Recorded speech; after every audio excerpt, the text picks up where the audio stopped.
7:24 saludamos al ministro de la Suprema Corte de Justicia, Javier Lainez. Justo en saludarlo, Javier, buenos días. Muy buenos días, Ciro, ¿cómo estás? Muy buenos días, Manuel. Bien, buen día, Javier. Pues a final de cuentas y en los hechos, el trabajo del Comité de Evaluación del Poder Judicial, esta reforma la reforma judicial, se fue a una tómbola o se va a ir a una tómbola, Javier. Al final de los hechos, eso es lo que ocurrió. Sí. Los hechos. Tienes toda la razón.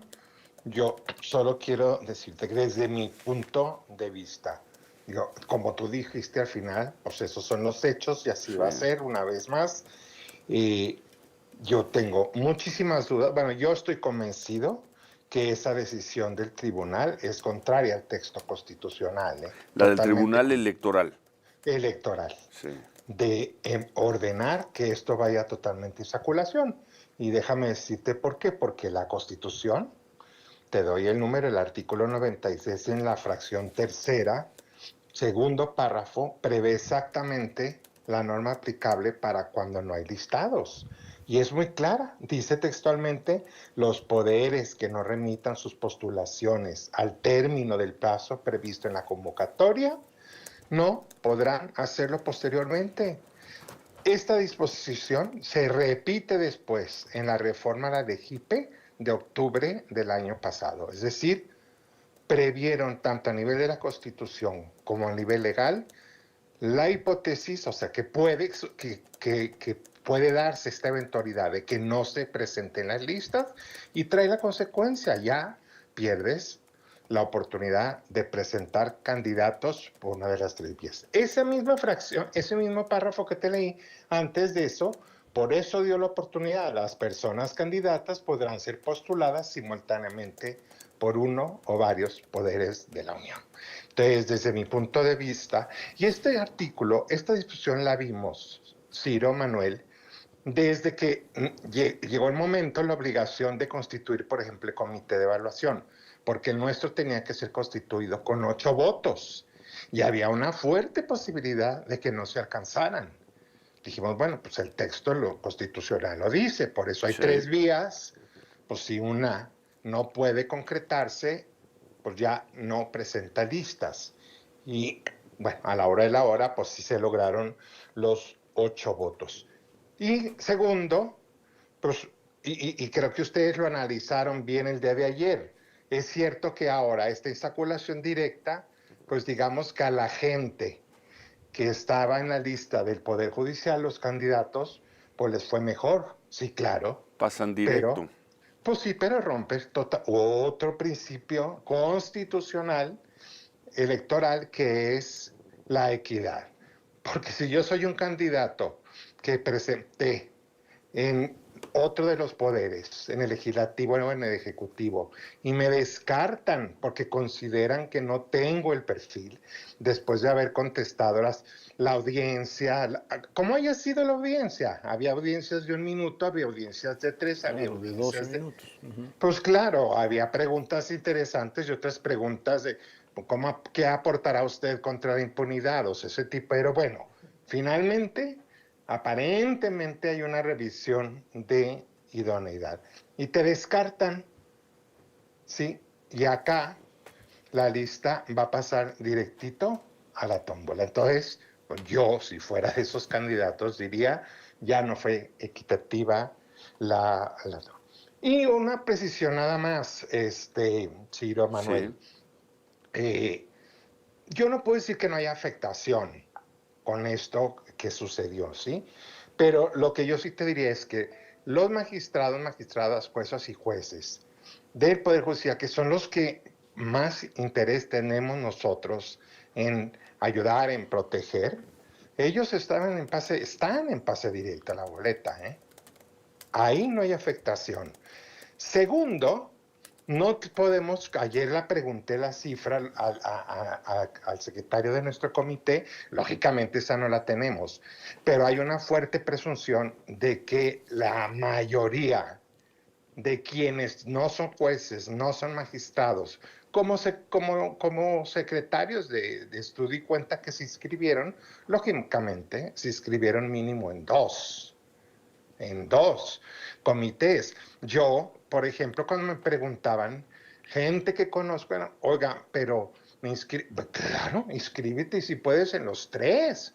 Nuestra lista va a ser el patito feo. Inscríbanse si ustedes ya tomaron esa decisión en los tres. Entonces, también ahí creo que no es la afectación que se está pensando de esa exclusión que iba a haber, ¿no? Porque pues va reduciendo el universo.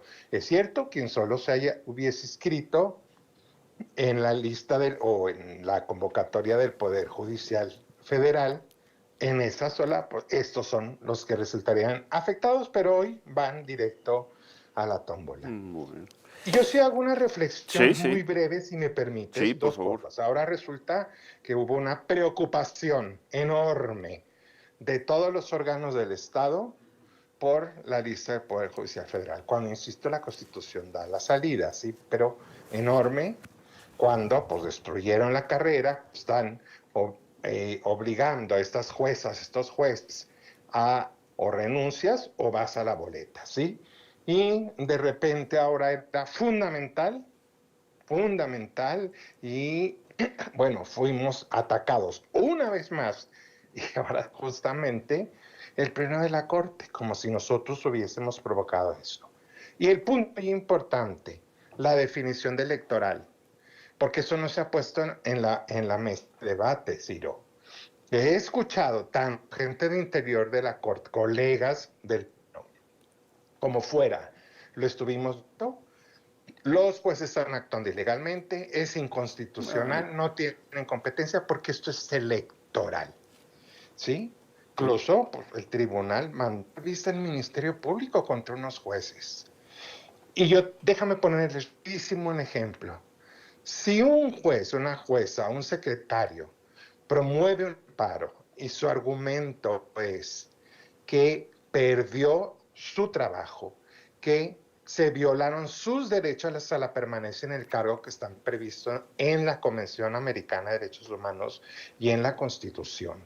Después de 20 años de ir recorriendo los escaños, todo eso es su agravio. Mi pregunta es, ¿esto es electoral? No.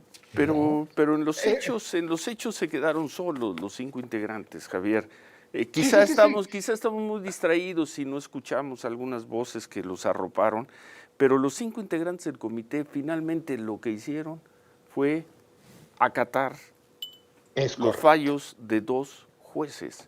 Es correcto. Y repetir, tiene que venir un tribunal de alzada para echar abajo esa determinación.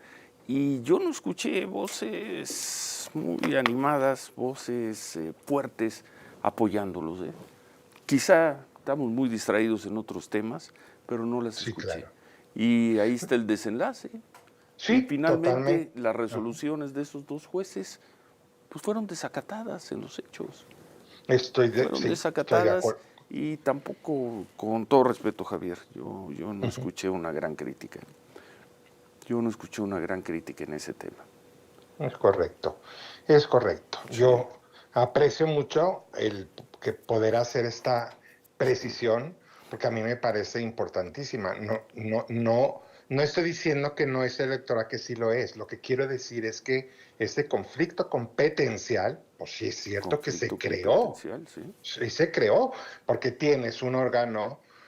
Y no nada más esto, o sea, todas las demás suspensiones que ha habido, te estás dividido entre una suspensión que también debe ser acatada, que también no puedes desobedecer y que también se desobedeció, Javier, se desobedeció. Exacto. En los hechos se desobedeció y se desobedeció correcto. A partir del principio de los de este lado somos más fuertes. A ver quién viene a sancionarnos por no acatar o quién viene a obligarnos a cumplir esa resolución. Fue la ley del más fuerte. Pues sí. Termina en una tómbola o en lo que sea, pero fue la ley del más fuerte. Se desobedeció el fallo de 2 jueces. Y el problema es que esto se está haciendo la regla. Hoy en día en este país, cualquier autoridad, cualquiera decide qué acata y qué no acata, y quién es Así competente y es. no Y competente. en esas quedamos. Pues como siempre le agradecemos mucho, ministro Javier Lainez. Muchas gracias Al por contrario, esta opinión. Ciro, Muchas Manuel, gracias, muy buen ministro. día. Muy buen día. Gracias. Vamos a pausa, ¿no? Le damos Sí, señor. cerramos este tema. Los hechos, los hechos. Y ahí están las 2 resoluciones de los jueces desatendidas. Dijeron que se detenga el proceso. El proceso no se detuvo. Bueno, se detuvo Y solo ahora- en un poder. Y ahora va a una tómbola. Claro. Lo reventó el Tribunal Electoral del Poder Judicial de la Federación. Volvemos.